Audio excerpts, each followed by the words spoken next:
Then, once we get here, we're going to play an octave. So we're going to go up to an octave higher G sharp, which is the 6th fret on the D string.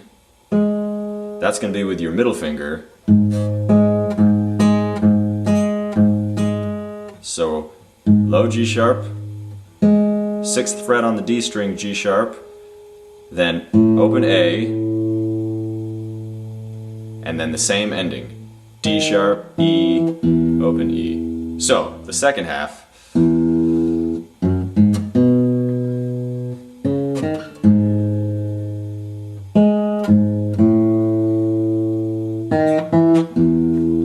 the total bass line is slowly as follows.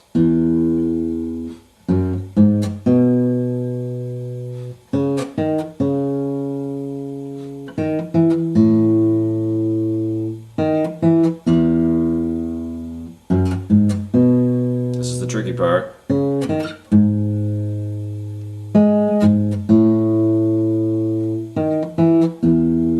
Okay, now the reason that we're using the fingerings on each hand that we're using, or that I'm suggesting, are that when you combine the two, the top, the higher part, and the bass line, it facilitates playing them both at the same time with these fingerings.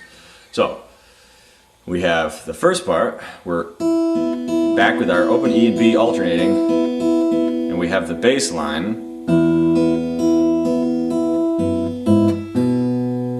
Okay, so when this starts again, now we're doing this, the F sharp and B. And the reason we're using our middle finger is because when we get to here, using our middle finger is going to allow us to get to the C sharp, D sharp, C sharp.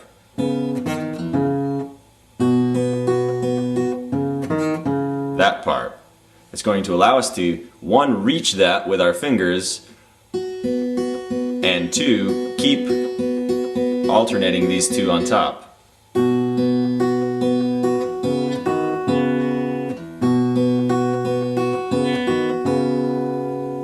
Okay? So then when we get to here, this is why we're playing the C sharp with our pinky. Okay, and now we're back to the open E and B.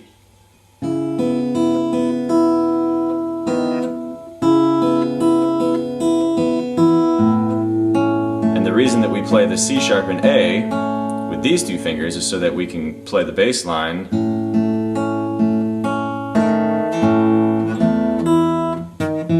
so we can get that in at the same time. Then we're back to here. Okay, the second half. Now here, now normally when we're alternating this F sharp and B on the top, when we get here to the G sharp, our top notes would be on the low portion of the high-low. We would be on the low, which is the open B.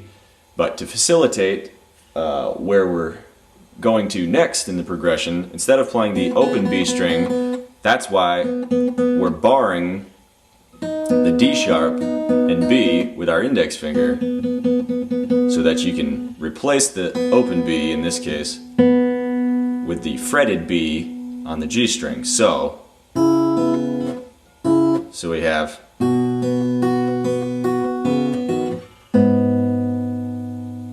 the first thing we're going to do when we hit this low G sharp is we also, at the same time, we're going to be replacing the open B with this fretted B on the G string, and then we'll continue to alternate.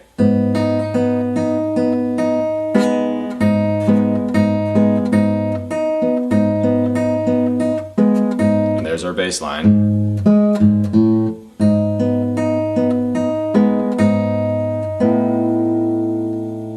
And then we have to keep our finger fretted so that we can play this last B here.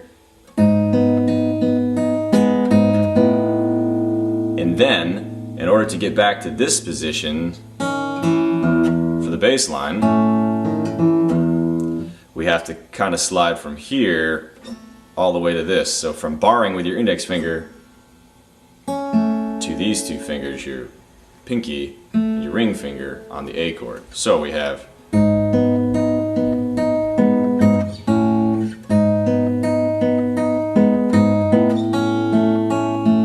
then we finish off the same way we finished off the first half.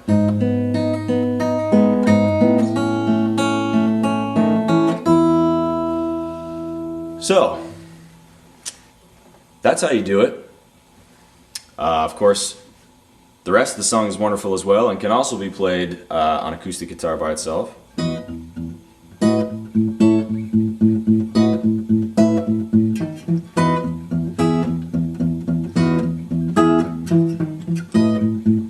We'll get to that later.